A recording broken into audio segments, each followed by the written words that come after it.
Tu souhaites lancer ton business, mais tu te demandes s'il faut commencer par rédiger un business plan ou un business model. D'ailleurs, tu ne fais pas une grande différence entre ces deux éléments. Alors, je te confirme que ces deux process sont très importants. 80% des porteurs de projets se plantent parce qu'ils n'ont pas bien conçu leur business model et bien rédigé leur business plan. Ces deux éléments cruciaux à la création d'entreprise se retrouvent confondus dans un document qui n'est pas du tout clair. Et pourtant, bien faire le distinguo entre ces deux éléments va permettre la réussite de votre projet. Alors, je vais te faire comprendre ces deux notions avec l'histoire de marque que je vais te raconter dans quelques instants. Hello la diaspora, bienvenue sur votre chaîne Diaspora Elite Finance. Je suis Ghislaine Bilotte-Martinez. J'ai 10 ans d'expertise auprès de la première banque européenne et française. Dans cette chaîne, nous t'accompagnons gratuitement dans la structuration rentable de ton patrimoine. Tu veux que ton argent travaille pour toi?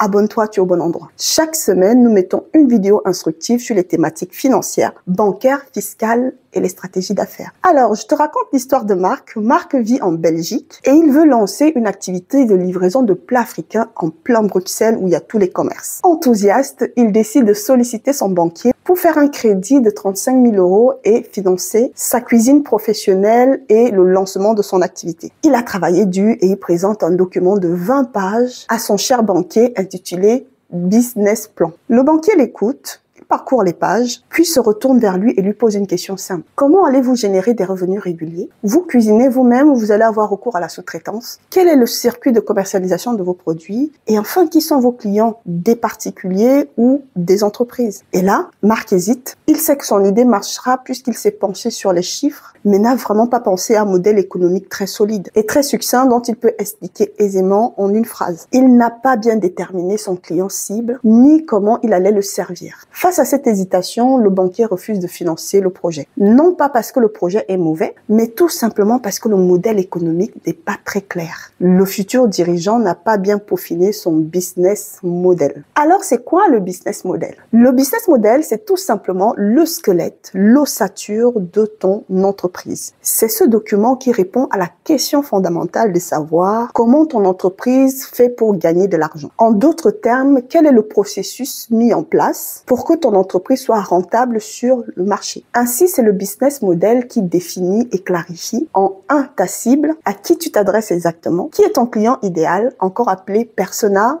en marketing. En 2, ce que tu lui proposes concrètement. C'est quoi ton offre, ton produit ou ton service? En bref, tu lui vends quoi concrètement? En 3, comment tu livres ta solution à ton client? Est-ce que tu le fais en ligne, en physique, dans une boutique? La situation géographique, en France, en Afrique, en Allemagne, en Belgique, peu importe. Il faut bien le définir. Et en 4, pourquoi ton client payerait-il ton offre? En d'autres termes, quel est son problème que tu résous de manière claire et précise? Dans le cas de Marc, quand il s'est retrouvé devant son banquier, il aurait pu mettre en avant son business model en une seule phrase, et ce qui allait démontrer la maîtrise de son dossier et la solidité de son projet. Ainsi, il aurait pu dire à son banquier « Je vends des plats africains à emporter en plein cœur de Bruxelles pour une clientèle pressée, avec des produits de qualité, associés à une offre tarifaire abordable. Je souhaite faire des ventes en direct, mais aussi associer une livraison et des commandes sur site. » Avec cette phrase, Marc allait rapidement convaincre le banquier parce que lui-même allait s'identifier à sa cible. Car ce que le banquier allait retenir dans son fort intérieur, c'est fini des attentes interminables dans des restaurants pour manger un plat de qualité. Cette solution est une véritable alternative pour les gens pressés comme moi. Parce que le banquier aussi est généralement pris par le temps, qu'il veut bien manger sans notamment poireauter dans un restaurant. Donc le problème résolu par Marc concerne aussi le banquier. Et en une phrase, son business plan est clair, cohérent et surtout viable économiquement. Si tu souhaites un tuto dédié au business model, n'hésite pas à me le dire en commentaire et on va dédier une vidéo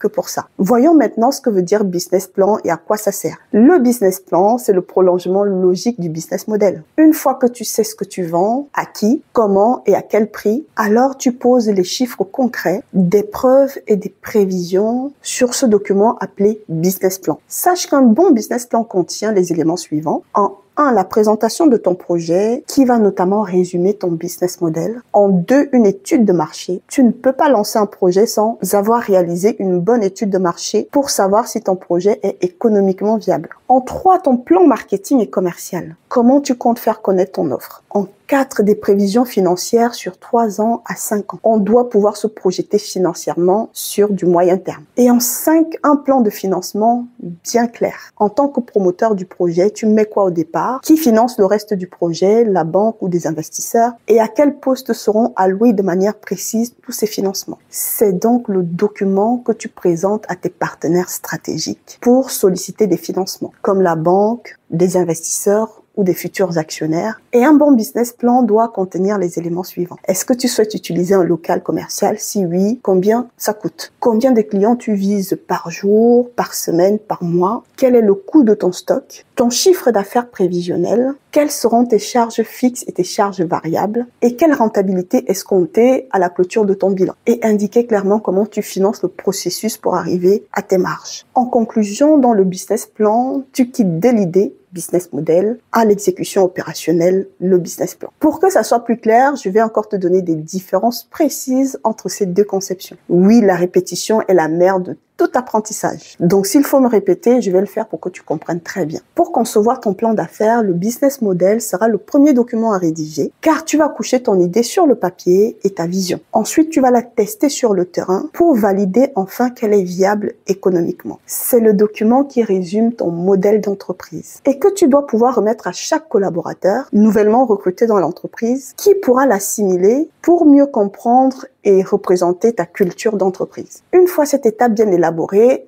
en second lieu, tu passes à la rédaction du business plan. Et lui, il vient en soutien, en appui, pour démontrer que ton idée, ta vision, tient la route. Ici, tu poses les chiffres concrètement, tu décris les processus et les actions qui seront mis en place de manière précise. En bref, tu prépares une documentation pour convaincre tes partenaires d'affaires. Alors, ne commence jamais par convaincre sans avoir expliqué clairement ta vision. Parce qu'une fois qu'on adhère à ta vision, les chiffres peuvent être ajustables. Et même le banquier peut t'accompagner dans ce sens. Tu comprends donc que la vision ou le business model est le document crucial pour emporter l'adhésion. Chère diaspora, vous l'aurez donc compris, le business model, c'est l'ADN de ton entreprise et le business plan, c'est la carte routière qui mène cette entreprise vers la route du succès. Besoin d'accompagnement personnalisé pour la structuration de ton patrimoine privé et ou professionnel, tant en Occident qu'en Afrique? N'hésite pas à nous contacter, nous t'offrons un diagnostic patrimonial gratuit. Notre adresse mail et le lien de notre site web sont mis en barre de description. Les thématiques financières, bancaires,